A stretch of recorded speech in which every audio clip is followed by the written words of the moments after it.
Selamat datang di channel Ambang Kematian. Di episode ini, kami akan menceritakan sebuah kisah yang terjadi di sebuah rumah sakit lama tentang teror arwah korban kecelakaan yang menolak dikubur dengan jasad yang rusak.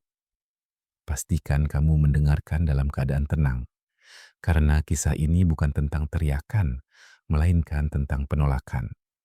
Penolakan dari sesuatu yang seharusnya sudah selesai, namun dipaksa untuk berakhir dalam keadaan yang tidak layak. Rumah sakit itu berdiri di pinggir jalan besar yang setiap malam masih dilewati kendaraan berat. Dari luar, bangunannya tampak seperti rumah sakit pada umumnya, dengan papan nama yang mulai pudar dan lampu halaman yang tidak pernah benar-benar terang. Gedung utamanya tinggi, namun bangunan belakangnya jauh lebih rendah, seperti sisa dari masa lalu yang tidak pernah benar-benar direnovasi. Di sanalah kamar jenazah berada. Bangunan itu terpisah dari gedung utama, dihubungkan oleh lorong servis panjang yang jarang dilewati kecuali oleh petugas tertentu. Dinding lorongnya berwarna pucat, catnya mengelupas, dan bau karbol selalu terasa, bahkan ketika lantainya baru saja dipel. Di malam hari, lorong itu terasa lebih sempit. Bukan karena ukurannya berubah, melainkan karena sunyinya menekan telinga. Arman sudah bekerja di rumah sakit itu selama hampir 4 tahun. Ia bukan dokter, bukan perawat. Ia petugas teknis malam. Orang yang dipanggil ketika pintu terkunci, ketika ruang operasi perlu dibuka mendadak, atau ketika jenazah harus segera dipindahkan tanpa banyak pertanyaan. Arman terbiasa melihat kematian. Ia sudah melihat cukup banyak tubuh yang tidak lagi bernapas. Ia menganggap kematian sebagai bagian dari pekerjaannya. Namun, ada satu hal yang selalu ia hindari, kamar jenazah. Bukan karena takut pada mayat, melainkan karena suasana di sana selalu membuatnya merasa seperti sedang diawasi. Malam itu, hujan turun tanpa henti. Aspal basah, lampu jalan memantul redup, dan suara kendaraan yang melintas terdengar lebih panjang dari biasanya. Sekitar pukul 10 malam, IGD menerima korban kecelakaan berat. Satu korban utama, tubuhnya rusak parah. Korban dibawa tanpa identitas lengkap. Beberapa bagian tubuhnya mengalami trauma berat. Beberapa tidak bisa diselamatkan. Tim medis bekerja cepat, bukan untuk menyelamatkan hidupnya, tapi untuk menyelamatkan apa yang tersisa. Beberapa menit kemudian, monitor berhenti berbunyi. Korban dinyatakan meninggal dunia, dan disitulah masalah pertama dimulai. Karena kondisi korban terlalu parah, pemulasaraan awal dilakukan seadanya. Tidak semua bagian tubuh bisa disatukan dengan rapi. Beberapa bagian dibungkus terpisah, bukan karena kelalaian, melainkan karena keterbatasan waktu dan tekanan situasi. Jenazah kemudian ditutup kain putih dan ditempatkan di ruang sementara. Sekitar 1 jam kemudian, nama Arman dipanggil. "Man, tolong antar jenazah ke kamar jenazah." Arman mengangguk. Ia mengambil brangkar dan mendorongnya keluar dari IGD. Lorong menuju belakang rumah sakit terasa lebih sunyi dari biasanya. Suara roda brangkar menggema pelan. Krr, krr, krr. Setiap langkah terasa berat. Bukan karena tubuh di atas brangkar, melainkan karena perasaan yang perlahan muncul di dada Arman. Ia merasa seperti sedang membawa sesuatu yang belum selesai. Pintu besi kamar jenazah terbuka pelan. Udara dingin langsung menyambut. Petugas kamar jenazah malam itu seorang pria tua yang sudah bekerja di sana lebih dari 20 tahun. Ia menatap jenazah, lalu menatap Arman. "Ini parah," katanya pelan. Arman tidak menjawab. Jenazah dipindahkan ke meja. Kain putih dibuka sedikit untuk pemeriksaan awal. Dan saat itulah petugas kamar jenazah berhenti bergerak. Ia menatap tubuh itu lama. "Ini tidak siap dikubur," katanya. Arman mengernyit. Maksudnya, tubuhnya tidak lengkap dan tidak disusun dengan benar. Arman menghela napas. Keadaan darurat, Pak. Pria itu mengangguk, tapi wajahnya tidak berubah. Aku tahu, tapi yang seperti ini sering jadi masalah. Arman tidak bertanya lebih jauh.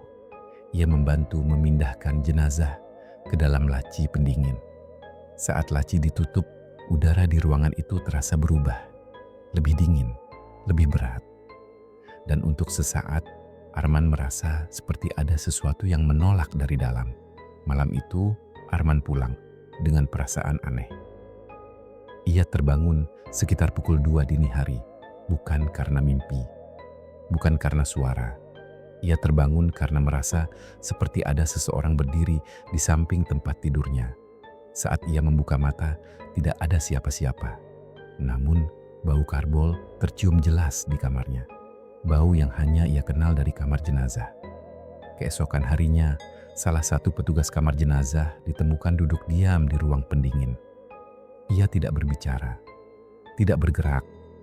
Tatapan matanya kosong.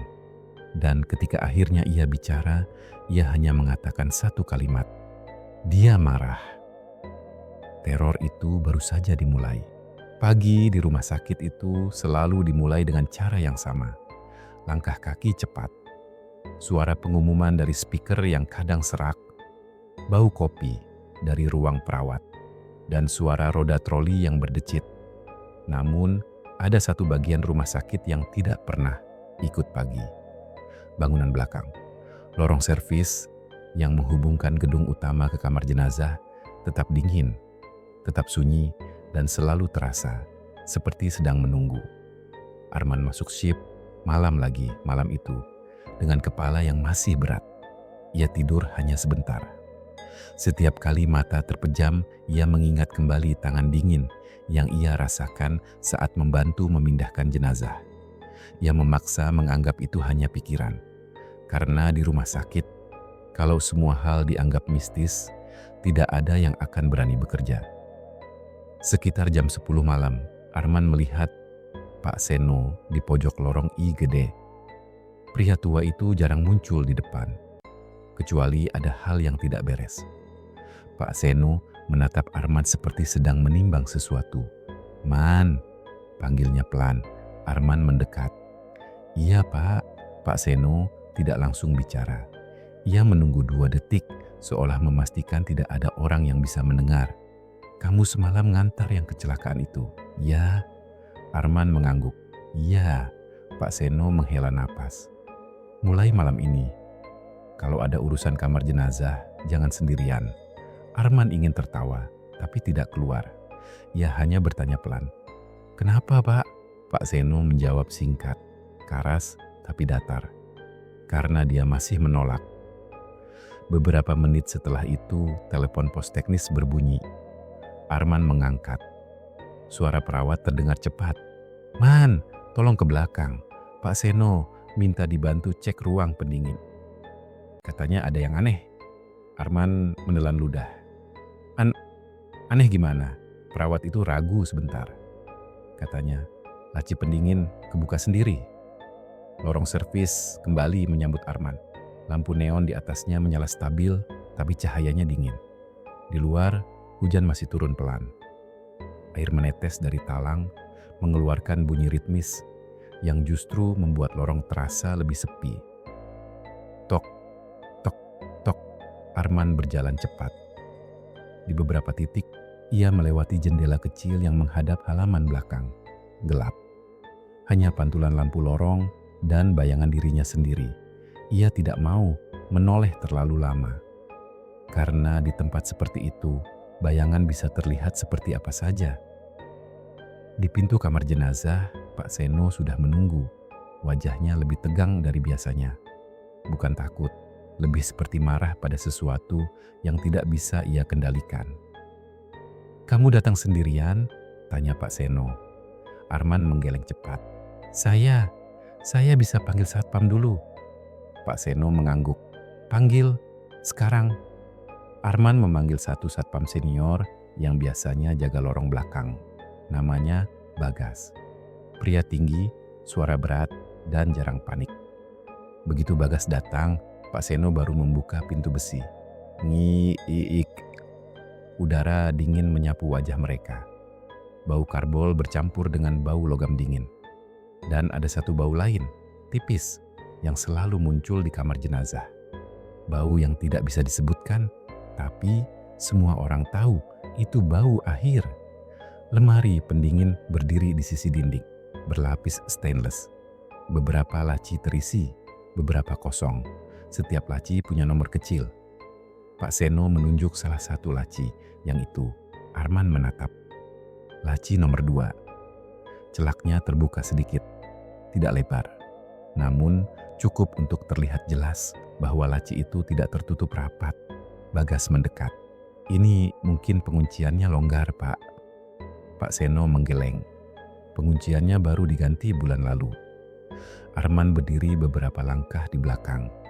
Ia merasakan telapak tangannya mulai basah. Pak Seno menatap mereka. Kita buka pelan, jangan kaget. Bagas mengangguk. Arman mengangguk juga, meski ia tidak yakin tubuhnya sanggup. Bagas menarik laci itu pelan. Krit. Suara besi bergesek panjang, dan dingin yang keluar dari celah terasa seperti napas. Laci terbuka. Di dalamnya, jenazah korban kecelakaan itu terbaring, tertutup kain putih. Sekilas tampak normal. Bagas menghela napas, seperti ingin membuktikan ini cuma kesalahan teknis. Namun Pak Seno mengangkat tangan, mencegah Bagas menutup lagi. Lihat, katanya. Arman memicingkan mata. Kain putih itu basah di bagian tengah, bukan basah air, bukan karena kondensasi, basah yang lebih gelap, dan baunya amis tipis.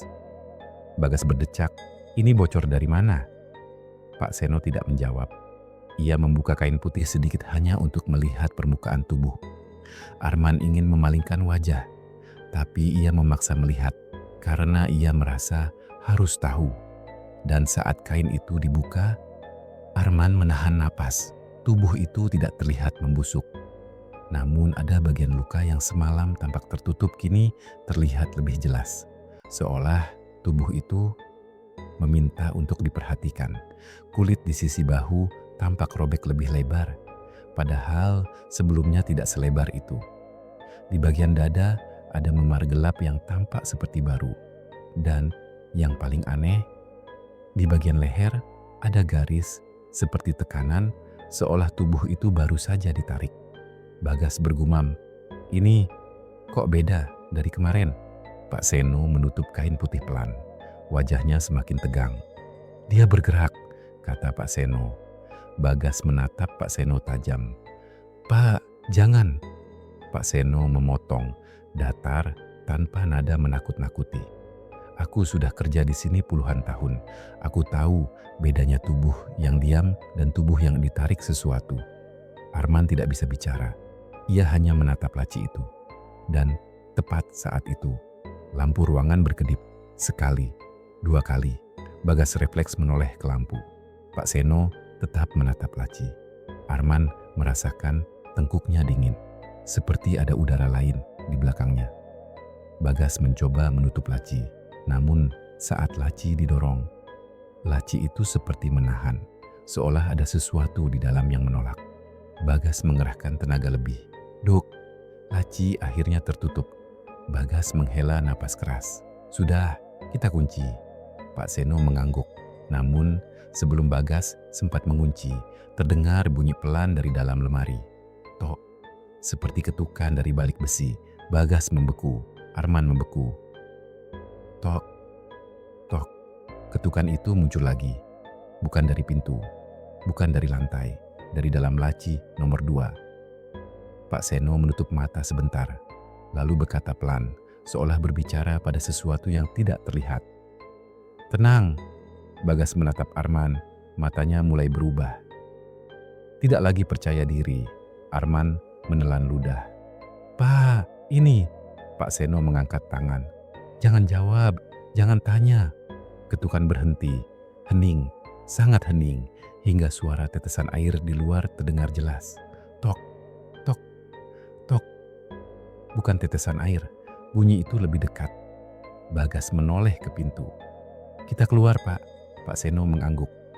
"Iya, keluar dulu." Mereka berjalan mundur perlahan. Pak Seno menutup pintu besi dan menggemboknya. "Dokter." Begitu gembok terpasang, Arman merasa sedikit lega.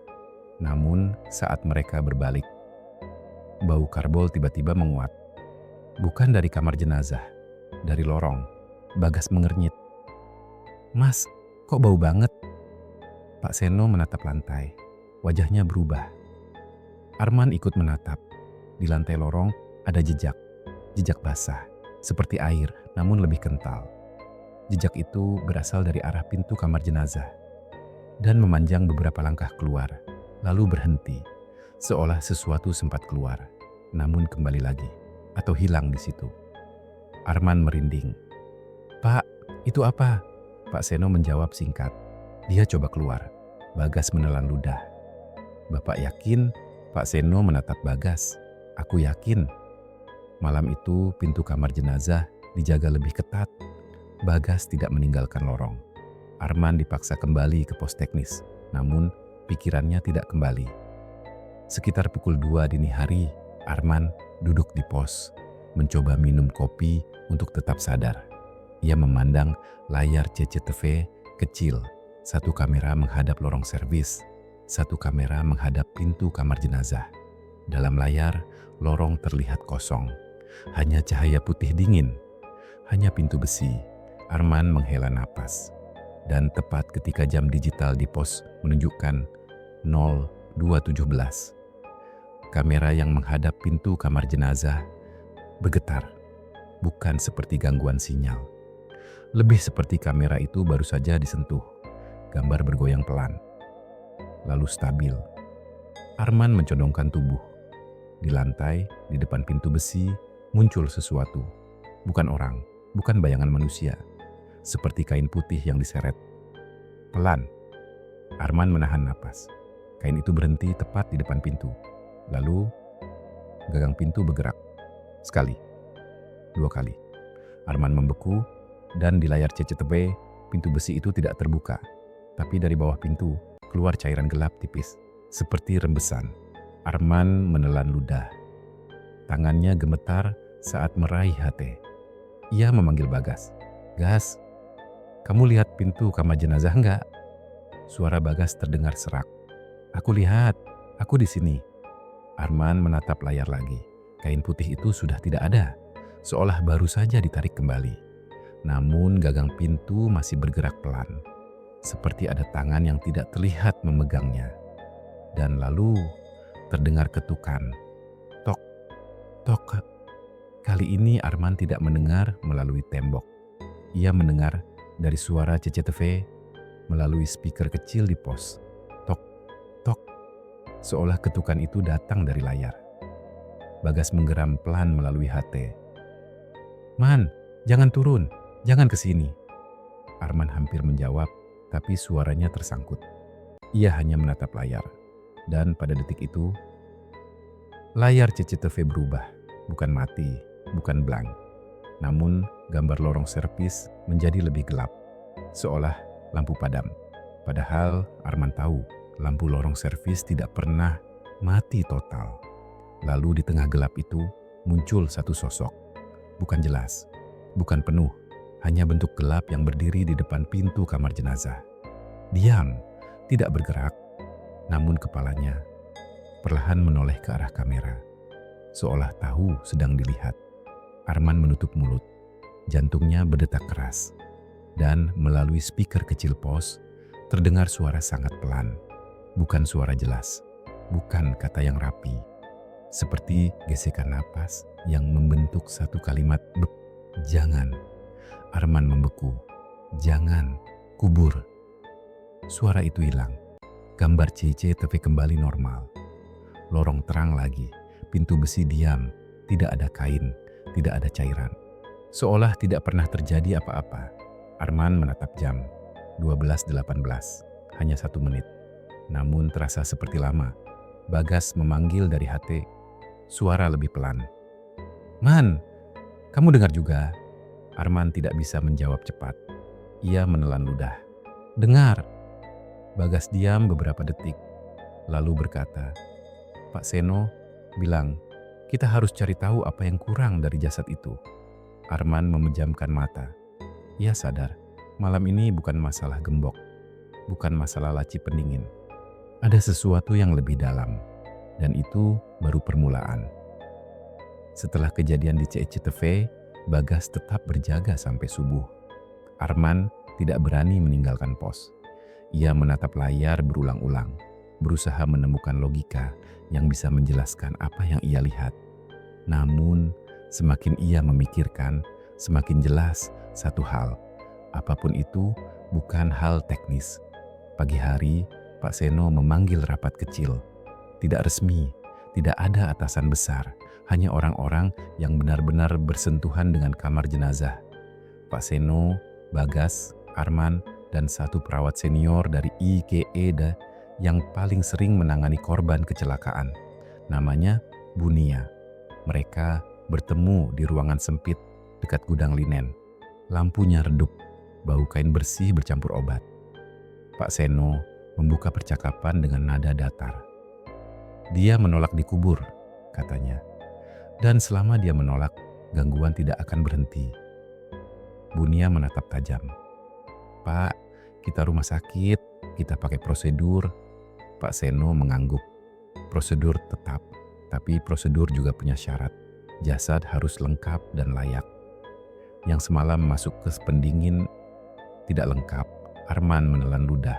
"Yang kurang." "Apa, Pak?" Pak Seno menatap Arman lama, seolah memastikan Arman siap mendengar. "Bagian tubuh tertentu yang tidak ikut disatukan, yang dibungkus terpisah." Bunia mengerutkan kening. "Semalam kita bungkus semuanya, Pak. Dalam keadaan darurat, kadang memang terpisah." Pak Seno memotong. "Kalau terpisah, harus tetap satu paket. Tidak boleh tertinggal." Ruangan itu hening. Bagas bertanya pelan. "Pak, kalau tertinggal?" Pak Seno menjawab singkat. Dia mencari. Bunia akhirnya membuka catatan IGD. Ia menelusuri daftar barang bukti medis, daftar kantong, label, dan jam. Wajahnya berubah. Ada satu kantong tambahan, katanya pelan. "Semalam ditaruh di ruang penyimpanan sementara IGD. Harusnya ikut turun." Arman merasakan perutnya mual. "Kenapa nggak ikut?" Bunia menghela napas. "Karena kaos. Pasien banyak. Dan setelah itu, kantongnya tidak ada di meja lagi." Pak Seno menatap Bunia. "Tidak ada," Bunia menggeleng. "Aku cek tadi pagi. Tidak ada." Bagas bersandar ke dinding. "Berarti itu hilang." Pak Seno menutup mata sebentar, lalu berkata, "Tidak hilang, hanya dipindahkan." Arman menatap Pak Seno. "Maksudnya?" Pak Seno membuka mata, suara pelan namun tegas. "Dia tidak bisa menerima bagian tubuhnya tertinggal. Jadi dia akan membuat kita merasakan apa artinya tidak lengkap." Bunia menelan ludah. "Itu ancaman?" Pak Seno mengangguk pelan. "Bukan ancaman, itu reaksi." Malam berikutnya, rumah sakit kembali ramai. Hujan sudah berhenti, namun udara tetap lembab. Arman masuk shift dengan perasaan waspada. Ia ditemani Bagas hampir sepanjang waktu. Sekitar jam 11, Bunia memanggil melalui telepon internal. "Arman, bisa ke IGD belakang? Sekarang." Nada suaranya tidak seperti biasa, lebih cepat. Arman dan Bagas berjalan ke IGD belakang, ke ruang kecil yang biasanya dipakai menyimpan alat dan kantong sementara. Saat pintu dibuka, bau menyengat langsung keluar. Bukan karbol, bau besi dan sesuatu yang lama. Bunia berdiri di depan meja stainless. Wajahnya pucat. Di atas meja ada sebuah kantong hitam. Kantong yang seharusnya hilang. Namun ada yang aneh. Kantong itu tidak diberi label, tidak ada nama, tidak ada jam. Dan permukaannya basah, seolah baru saja dikeluarkan dari pendingin. Bunia berbisik, "Kantong ini muncul sendiri. Tadi ruangannya kosong. Pas aku balik, sudah ada."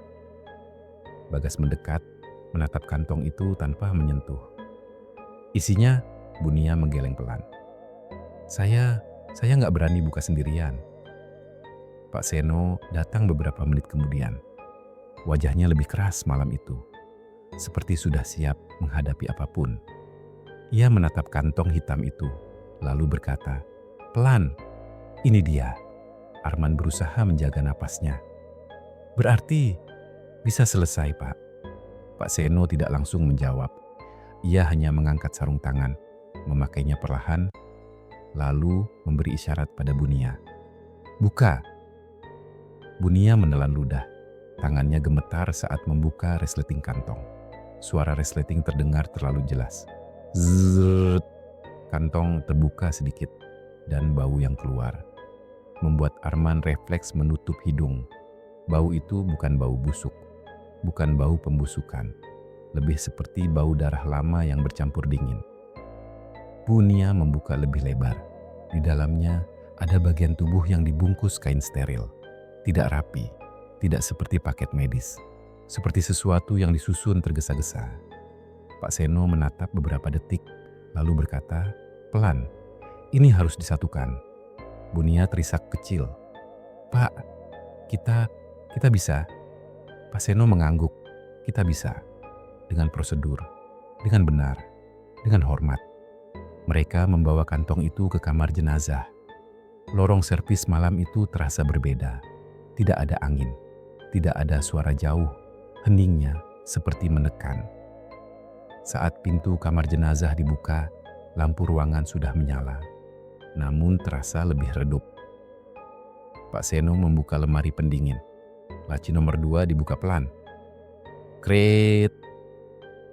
Jenazah terbaring, kain putih menutup tubuhnya. Namun Arman langsung melihat perubahan. Kain putih di bagian dada seperti tertarik sedikit ke samping. Bukan jatuh, bukan karena gravitasi. Seperti tangan dari dalam pernah menggeser. Bagas menahan napas. Bunia menutup mulutnya, menahan mual. Pak Seno tidak bereaksi. Ia hanya berkata pelan, "Kita selesaikan." Pak Seno memberi instruksi singkat. Mereka menyiapkan meja, alat sederhana, dan kain. Semua dilakukan dengan gerak cepat, tapi hati-hati. Seperti orang yang tahu mereka sedang ditonton. Ketika bagian tubuh dalam kantong itu dikeluarkan, Arman merasakan dadanya sesak. Bukan karena melihatnya, karena ruangan terasa seperti bertambah sempit. Lampu berkedip sekali. Bagas menoleh. "Pak." Pak Seno mengangkat tangan. "Lanjut." Mereka mulai menyatukan. Dengan cara yang bisa dilakukan di kondisi rumah sakit, dengan apa yang tersedia tanpa ritual aneh. Hanya prosedur, hanya ketelitian, dan satu hal yang sering dilupakan, menganggap jenazah itu manusia. Pak Seno menyebut satu kalimat pelan yang terdengar seperti doa, namun tidak berlebihan. "Kami betulkan, kami lengkapkan, kami antar dengan layak." Arman merasakan bulu kuduknya berdiri, karena tepat setelah kalimat itu, suara ketukan muncul. Tok, bukan dari pintu, bukan dari laci, dari bawah meja. Tok, tok. Bunia tersentak. Bagas memegang gagang tongkat satpamnya kuat. Arman menelan ludah. Pak Seno menunduk sebentar, seolah mendengarkan. Lalu ia berkata pelan, "Sebentar, tok." Tok, ketukan berhenti. Hening. Dalam hening itu, Arman mendengar sesuatu yang membuat darahnya dingin.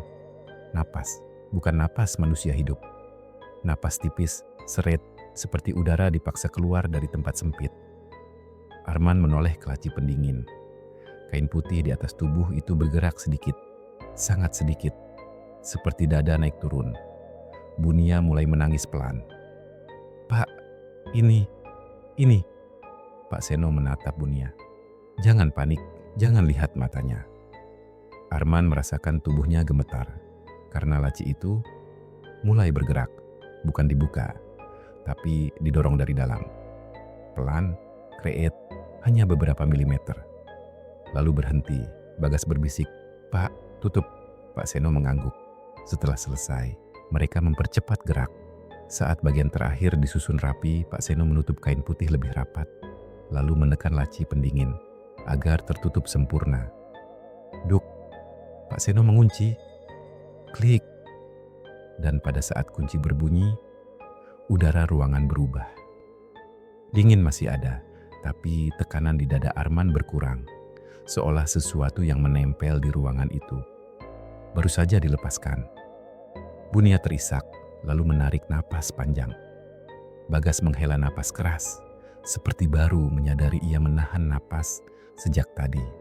Arman menatap Pak Seno. "Pak, udah." Pak Seno tidak menjawab langsung. Ia berjalan pelan ke meja, mengambil spidol, lalu menulis sesuatu kecil di label laci. Bukan nomor, bukan kode, nama. Nama korban yang baru ditemukan dari catatan polisi. Nama yang sebelumnya tidak pernah disebut. Setelah menulis, Pak Seno menempelkan label itu dengan rapi. Lalu ia berkata, pelan, seolah pada orang yang sedang tidur. "Kamu tidak lagi sendiri, kami tahu namamu." Hening beberapa detik, tidak ada ketukan, tidak ada napas, tidak ada gerakan. Lampu berhenti berkedip. Pak Seno menatap mereka bertiga. Malam ini dia tenang, tapi ini belum selesai. Arman mengernyit. "Belum selesai kenapa, Pak? Bukannya jasadnya sudah lengkap?" Pak Seno menggeleng pelan. "Lengkap secara fisik, iya, tapi prosesnya belum benar." Bunia menatap. "Maksudnya pemakaman ulang?" Pak Seno mengangguk. Dia menolak dikubur dalam keadaan rusak.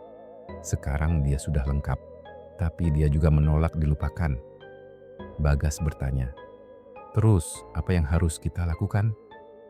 Pak Seno menarik napas pelan, lalu berkata tegas, "Kita urus pemakaman ulang, dengan prosedur, dengan saksi, dengan hormat."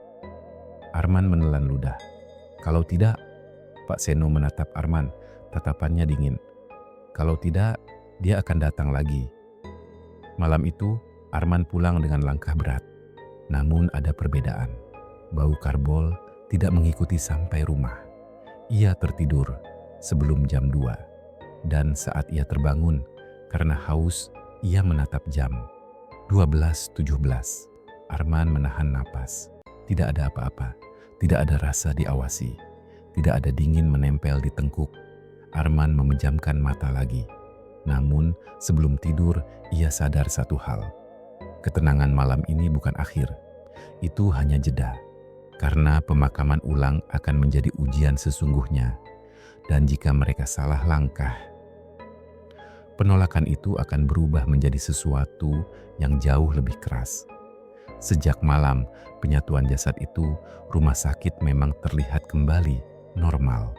Tidak ada ketukan, tidak ada cecete bergoyang, tidak ada kain putih yang muncul sendiri. Namun justru ketenangan itulah yang membuat Arman tidak pernah benar-benar tenang. Karena ia tahu sesuatu yang pernah menolak tidak akan berhenti hanya karena satu langkah diperbaiki. Pagi hari setelah kejadian itu, Pak Seno meminta Arman datang lebih awal, bukan ke kamar jenazah, melainkan ke ruang arsip lama yang jarang dibuka, kecuali ada audit atau kasus khusus. Ruangan itu berada di lantai dasar, di ujung koridor yang jarang dilewati pasien. Pintunya kayu tua, engselnya berdecit, dan bau kertas lama langsung tercium begitu pintu dibuka. Pak Seno sudah duduk di dalam, di depan tumbukan map coklat. "Duduk," katanya singkat. Arman duduk, merasa seperti sedang menghadapi sesuatu yang jauh lebih besar dari gangguan semalam. Pak Seno membuka satu map. Isinya laporan kecelakaan, foto lokasi, dan catatan medis awal. "Kamu tahu," kata Pak Seno pelan, "kenapa dia begitu keras menolak?" Arman menggeleng, karena bukan cuma tubuhnya yang rusak, tapi caranya diperlakukan setelah mati. Pak Seno menunjuk foto, gambar jalan malam, lampu kendaraan, dan bekas rem panjang di aspal. Korban kecelakaan ini bukan langsung meninggal di tempat. Arman menelan ludah. Dia masih hidup beberapa menit, masih sadar, dan yang terakhir dia lihat adalah orang-orang berusaha menyelamatkan kendaraan, bukan dirinya. Arman merasakan dadanya mengeras. Pak Seno melanjutkan, dia meninggal dengan pikiran bahwa tubuhnya hancur dan tidak ada yang benar-benar peduli apakah dia akan dikubur dengan layak. Ruangan itu hening. Arman bertanya pelan, "Jadi, arwahnya marah?" Pak Seno menggeleng. "Bukan marah, dia menolak." Sejak hari itu, gangguan tidak lagi terjadi di kamar jenazah. Gangguan berpindah. Perawat IGD mulai mengeluh tentang bau darah yang muncul tiba-tiba di ruang yang bersih. Satpam malam melaporkan melihat seseorang berdiri di ujung lorong tanpa wajah yang jelas. Dan satu hal yang sama selalu muncul. Mereka merasa tubuhnya berat, seperti ada bagian diri mereka yang ditarik. Arman menyadari satu pola. Gangguan itu muncul pada orang-orang yang terlibat langsung dalam penanganan awal korban, bukan semua staf. Hanya mereka yang bersentuhan dengan tubuh itu saat masih rusak. Suatu malam, Arman dipanggil ke ruang ganti perawat. Seorang perawat muda ditemukan terduduk di lantai, memeluk lutut, gemetar. Saat Arman mendekat, perawat itu berbisik dengan suara serak, "Ada yang narik tangan saya." Arman menelan ludah. "Narik bagaimana?" Perawat itu menangis. Kayak tangan saya bukan punya saya, kayak mau dilepas." Arman membantu perawat itu berdiri. Dan saat ia menyentuh pergelangan tangan perawat itu, ia merasakan dingin. Dingin yang sama seperti malam pertama di kamar jenazah. Malam demi malam, cerita seperti itu bertambah. Tidak ada penampakan jelas. Tidak ada sosok utuh. Hanya sensasi tubuh yang tidak lengkap. Pak Seno akhirnya menyimpulkan satu hal. Dia bukan cuma minta tubuhnya diperbaiki, dia minta prosesnya disempurnakan. Arman bertanya, "Proses apa lagi, Pak?" Pak Seno menatapnya lama.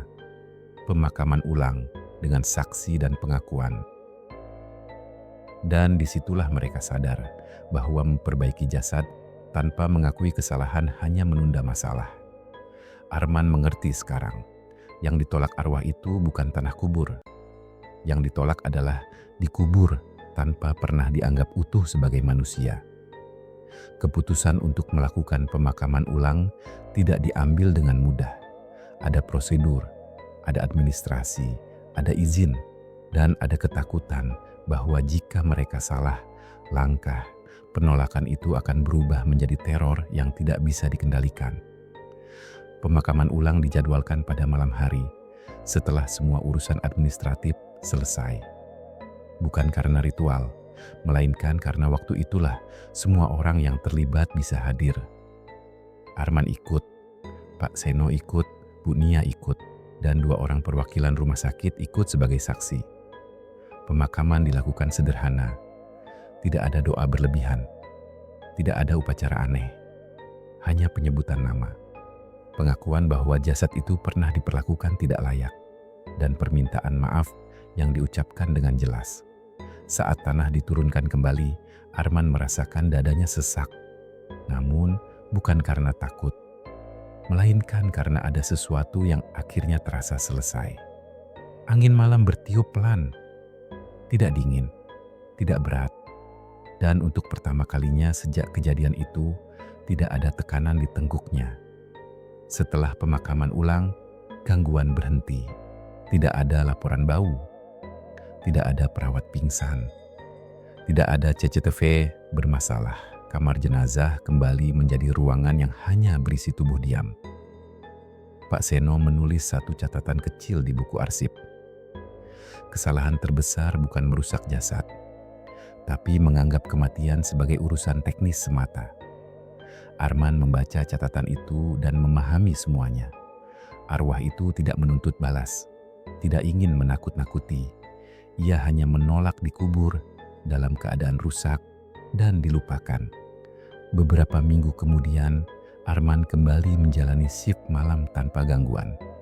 Namun, setiap kali ia melewati lorong servis, ia selalu teringat satu hal, bahwa tubuh manusia bukan sekadar benda, dan kematian bukan sekadar prosedur.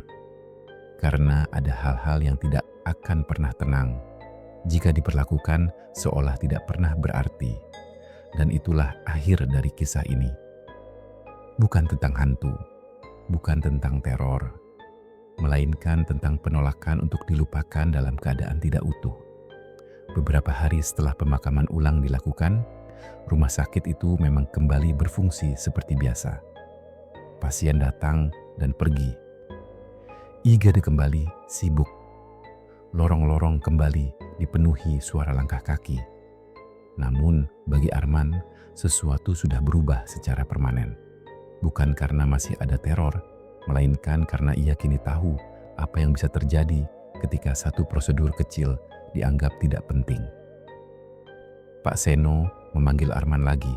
Kali ini bukan karena gangguan, melainkan karena laporan. "Man," katanya, "kita harus bikin catatan resmi." Arman duduk di hadapannya, di ruang arsip yang sama seperti sebelumnya. "Catatan apa, Pak?" "Catatan kejadian, bukan buat laporan ke atasan. Buat pengingat." Pak Seno membuka map kosong dan mulai menulis pelan. "Kita tulis kronologinya, bukan versi horor, versi jujur." Arman mengangguk. Ia mulai menceritakan ulang apa yang ia lihat, apa yang ia rasakan, dan apa yang terjadi sejak jenazah pertama kali masuk. Tidak ada kata hantu, tidak ada kata arwah, hanya kata penolakan, ketidaksiapan, dan kelalaian manusia. Di hari yang sama, rumah sakit menerima surat dari pihak kepolisian. Bukan terkait kasus kecelakaan, melainkan permintaan klarifikasi tentang penanganan jenazah korban tertentu. Arman membaca surat itu bersama Pak Seno. "Ini bukan kebetulan," gumam Pak Seno. Surat itu menyebutkan bahwa ada saksi kecelakaan yang melaporkan kondisi korban tidak ditangani dengan layak di lokasi kejadian. Bukan kesalahan medis, bukan kelalaian besar, hanya terlalu terburu-buru, dan bagi korban itu, itulah luka terakhir. Malam berikutnya, Arman kembali menjalani shift malam. Ia melewati lorong servis tanpa rasa dingin di tengkuk. Namun, di dalam kepalanya, kenangan itu masih tertinggal. Ia melihat bagaimana satu tubuh bisa berubah menjadi barang saat tekanan kerja memuncak. Dan ia menyadari apa yang dialami rumah sakit itu bisa terjadi di mana saja. Karena yang menolak bukan arwah, yang menolak adalah martabat yang tidak diberi tempat. Di tengah malam, Arman bertemu Bunia di ruang istirahat. Perawat senior itu tampak lelah. "Kamu tahu," kata Bunia, "aku nggak bisa lupa wajah itu." Arman menatapnya. "Wajah siapa?" "Korban itu, matanya waktu masih hidup." Bunia menghela napas. Dia bukan marah, dia takut. Kalimat itu menghantam Arman lebih keras daripada semua teror yang pernah ia alami. Sejak saat itu, Arman mulai memperhatikan hal-hal kecil. Cara perawat menutup tubuh pasien, cara petugas berbicara di depan jenazah, cara nama disebut atau justru diabaikan. Ia mulai menegur dengan halus, mulai mengingatkan. Bukan karena takut teror, melainkan karena ia tidak ingin kejadian itu terulang. Dan malam demi malam, rumah sakit itu tetap berdiri, menjalankan fungsinya, menyimpan ribuan cerita. Namun, satu cerita itu akan selalu tinggal di balik dinding belakang, bukan sebagai hantu, melainkan sebagai peringatan. Beberapa minggu berlalu tanpa satupun gangguan. Pak Seno pensiun tidak lama setelah kejadian itu. Hari terakhirnya sederhana, tidak ada upacara besar, hanya jabat tangan dan ucapan terima kasih. Sebelum pergi, Pak Seno mendekati Arman. "Jaga tempat itu," katanya pelan. Arman mengangguk. "Saya jaga, Pak." Pak Seno tersenyum tipis, "Bukan tempatnya, caranya." Kalimat itu terus terngiang di kepala Arman. Posisi Pak Seno digantikan oleh petugas baru. Lebih muda, lebih cepat, lebih patuh prosedur tertulis. Namun Arman menyadari satu hal, prosedur tertulis tidak selalu mencakup empati. Suatu malam, Rumah sakit kembali menerima korban kecelakaan. Tidak separah yang dulu, namun cukup berat. Arman membantu mengantar jenazah ke belakang. Dan di lorong servis itu, ia berhenti sejenak. Bukan karena takut, melainkan karena ia teringat. Ia memastikan semua bagian tubuh ditangani dengan benar. Ia memastikan nama disebut, meski hanya diketahui sementara. Dan ketika pintu kamar jenazah ditutup, tidak ada tekanan di udara. Tidak ada penolakan. Arman menghembuskan napas lega. Beberapa bulan kemudian, Arman pindah tugas ke shift pagi. Namun ia sering melewati bangunan belakang itu saat berangkat kerja. Setiap kali ia lewat, ia selalu mengangguk pelan. Bukan pada arwah, bukan pada kenangan, melainkan pada satu pelajaran yang ia dapat dengan cara yang tidak akan pernah ia lupakan. Bahwa tubuh manusia tidak pernah benar-benar menjadi benda. Dan kematian bukan akhir dari tanggung jawab. Itulah yang tersisa setelah semua teror berakhir. Bukan ketakutan, melainkan kesadaran. Waktu berjalan dan rumah sakit itu kembali menelan rutinitasnya sendiri. Bagi sebagian orang, kejadian beberapa bulan lalu sudah dianggap selesai, sudah ditutup, sudah dilupakan. Namun, bagi Arman, ada satu hal yang tidak pernah benar-benar hilang. Rasa waspada. Bukan rasa takut, melainkan kesadaran bahwa sesuatu yang tenang bisa berubah ketika manusia kembali ceroboh. Malam itu, Arman mendapat tugas tambahan. Bukan di kamar jenazah, melainkan membantu bagian logistik karena salah satu petugas izin mendadak. Tugasnya sederhana, mengantar perlengkapan medis ke gedung belakang, melewati lorong servis. Lorong yang sama. Lorong yang pernah ia lalui dengan jantung berdebar. Kini, lorong itu terang. Lampu baru. Dinding dicat ulang. Namun Arman tahu, tempat tidak pernah benar-benar lupa. Saat ia mendorong troli, ia mendengar suara langkah di belakangnya. Pelan. Tidak terburu-buru, Arman menoleh. Tidak ada siapa-siapa. Ia melanjutkan berjalan, meyakinkan dirinya bahwa ini hanya efek pikiran. Namun, beberapa langkah kemudian, suara itu muncul lagi. Langkah. 1. Berhenti. Arman berhenti. Dan saat ia berhenti, langkah itu juga berhenti. Arman menarik napas dalam. Kalau ada orang, muncul saja, gumamnya pelan. Tidak ada jawaban. Namun udara lorong terasa berubah. Bukan dingin, melainkan berat. Arman mempercepat langkah. Troli berderit pelan. Saat ia hampir sampai pintu gudang belakang, lampu lorong berkedip. Sekali, 2 kali, lalu stabil. Arman berhenti lagi, bukan karena takut, melainkan karena ia melihat sesuatu di lantai. Bukan bayangan, bukan genangan. Jejak samar, seperti bekas gesekan kain yang baru saja diseret. Jejak itu tidak panjang, hanya beberapa meter, dan berhenti tepat di depan pintu gudang. Arman menelan ludah. Ia tidak menyentuh jejak itu.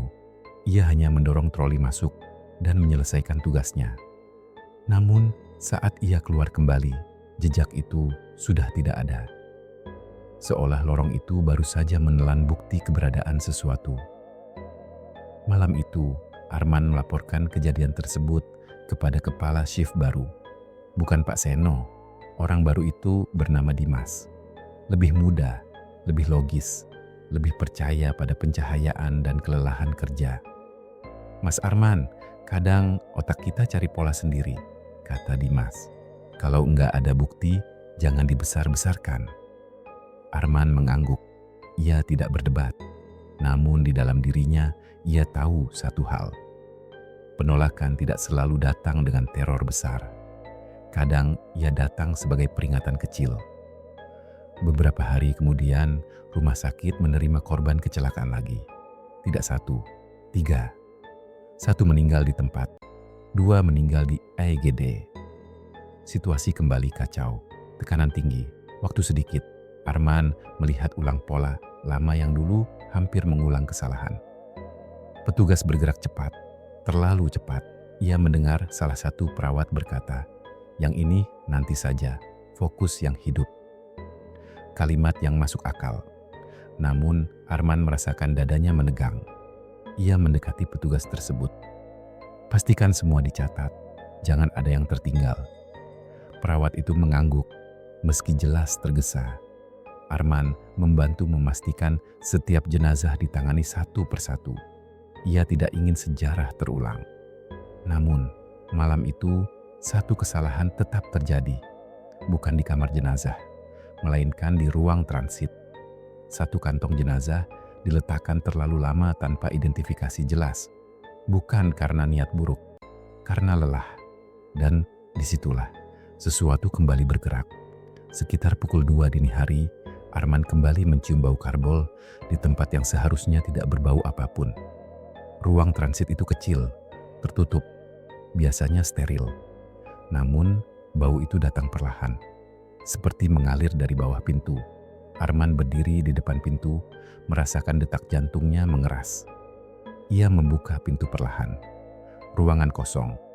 Lampu menyala normal.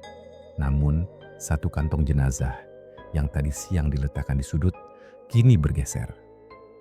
Tidak jauh, namun jelas berbeda dari posisinya semula. Arman menelan ludah. Ia mendekat, mengecek label. Ada, nama ada, jam ada, secara prosedur tidak ada yang salah. Namun saat ia hendak memanggil petugas lain, ia mendengar suara. Bukan suara keras, bukan jeritan, seperti tarikan napas panjang yang ditahan. Arman membeku. Suara itu datang dari arah kantong. Ia tidak membuka, ia tidak menyentuh, ia hanya berkata pelan, dengan suara yang ia sendiri tidak tahu kepada siapa ditujukan. Kami urus dengan benar, tidak ada jawaban. Namun, tekanan di ruangan itu berkurang. Keesokan paginya, Dimas memanggil Arman. Mas, soal kejadian semalam, aku cek CCTV. Arman menatapnya. Di rekaman, nggak ada yang geser kantong itu. Arman mengangguk. Aku tahu. Dimas terdiam beberapa detik. Lalu berkata pelan, Mas, mungkin ada hal-hal yang enggak tertulis di SOPE. Kalimat itu membuat Arman tersenyum tipis. Bukan senyum senang, melainkan lega. Sejak kejadian itu, Dimas mulai mendengarkan. Tidak semua, tidak berlebihan. Namun cukup untuk mengubah satu hal. Cara.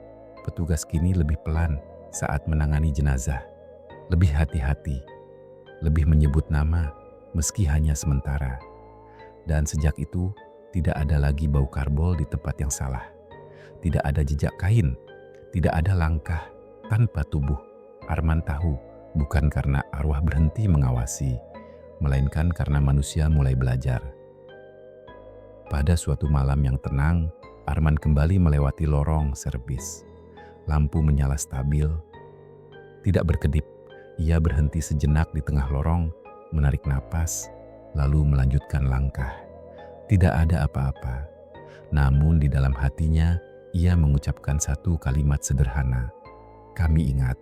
Dan lorong itu untuk pertama kalinya terasa benar-benar kosong. Bukan karena tidak ada siapa-siapa, melainkan karena tidak ada lagi yang menolak.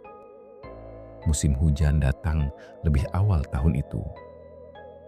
Air menggenang di beberapa sudut halaman rumah sakit, dan suara hujan kembali menjadi latar bagi bangunan tua yang sudah terlalu banyak menyimpan cerita. Arman masih bekerja di sana, bukan karena ia tidak punya pilihan, melainkan karena ia merasa tempat itu sudah menjadi bagian dari dirinya. Ia tahu setiap sudut lorong, setiap pintu besi, setiap suara yang normal dan suara yang seharusnya tidak ada. Dan justru karena itulah, ia tahu ketika sesuatu kembali salah. Malam itu, rumah sakit menerima satu korban kecelakaan terakhir. Satu, sendirian. Korban tidak parah secara visual. Tidak ada darah berlebihan. Tidak ada bagian tubuh yang terpisah. Namun, sejak awal, Arman merasa ada yang tidak beres. Bukan dari tubuh korban, melainkan dari cara semua orang hampir mengulang kebiasaan lama. Petugas terburu-buru. Dokumen ditunda, nama korban belum dipastikan, namun jenazah hampir dipindahkan ke belakang. Arman menghentikan proses itu. "Tunggu," katanya tegas. Semua menoleh. Nada Arman jarang setegas itu. "Kita lengkapi dulu, nama, jam, dan kondisi. Jangan ada yang dilewati." Beberapa orang terlihat kesal, namun mereka menuruti. Dan untuk pertama kalinya, tidak ada tekanan di udara saat jenazah dipindahkan. Namun, bukan berarti semuanya selesai. Sekitar pukul 2 dini hari, hujan turun lebih deras. Arman berjalan melewati lorong servis, melakukan pengecekan rutin. Saat itu, lampu lorong padam sesaat. Hanya sepersekian detik, namun cukup lama untuk membuat Arman berhenti. Dalam gelap singkat itu, ia merasakan kehadiran. Bukan menekan, bukan mengancam, seperti seseorang berdiri di dekatnya menunggu. Lampu menyala kembali, lorong kosong. Namun Arman tahu ia tidak sendirian barusan.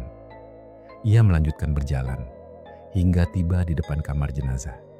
Pintu besi tertutup rapat, gembok terpasang, semua terlihat normal. Namun Arman berhenti dan berbicara pelan. "Kami sudah belajar," katanya. "Kami tidak ulangi." Tidak ada suara jawaban. Namun hujan di luar perlahan terdengar lebih tenang. Di dalam kamar jenazah tidak ada gerakan, tidak ada ketukan. Namun di sudut ruangan, label kecil di laci nomor 2 masih tertempel. Nama korban kecelakaan lama. Arman menatapnya lama. Ia mengerti sekarang. Arwah itu tidak tinggal, tidak menghantui. Ia hanya memastikan bahwa kejadian seperti itu tidak dianggap sepele. Dan ketika manusia berubah, penolakan itu tidak lagi dibutuhkan. Arman mematikan lampu kamar jenazah, lalu menutup pintu dengan pelan. Tidak ada rasa dingin, tidak ada tekanan di tengkuk, hanya sunyi yang akhirnya terasa netral. Bukan kosong, bukan berat, netral. Beberapa bulan kemudian, rumah sakit itu menjalani audit internal. Banyak prosedur diperbarui, beberapa kebiasaan diubah. Tidak ada satupun catatan tentang kejadian mistis. Yang ada hanyalah catatan tentang etika, kehati-hatian, dan tanggung jawab. Arman membaca laporan itu dengan perasaan campur aduk. Ia tahu, tidak semua hal bisa ditulis. Namun yang penting, pelajaran itu hidup dalam cara orang bekerja. Pada hari terakhir Arman bekerja di shift malam, ia berjalan sekali lagi melewati lorong servis. Ia berhenti di tengah lorong, menarik napas panjang, lalu mengangguk pelan.